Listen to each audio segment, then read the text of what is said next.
আগের দিন গাছ লাগানোর যে ভিডিওটা করেছিলাম তারই পরের পার্টটুকু এটা।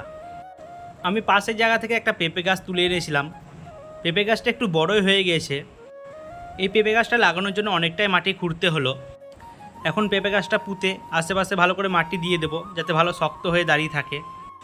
বাড়ির পাশে দেখেছিলাম এক জায়গায় লেবু গাছ হয়েছিল, আর সেটাও তুলে এনে এখানে লাগিয়ে দিলাম।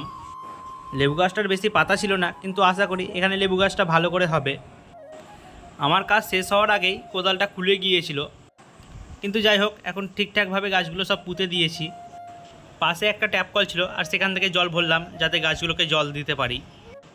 এখন আমার সব গাছ লাগানো কমপ্লিট হয়ে গেছে, আর আস্তে আস্তে সব গাছগুলোকে জলও দিয়ে দিচ্ছি। এখন একটা অপেক্ষা, গাছগুলো কবে বড় হবে। অবশ্য নিয়মিত গাছগুলোকে জল দিতে হবে, নাহলে বাড়বেই না গাছ। তো শেষে একবার দেখিয়ে দিই আমি কী কী গাছ লাগালাম। মোট 3 রকমের গাছ লাগিয়েছি, লেবু, পেঁপে আর পেয়ারা।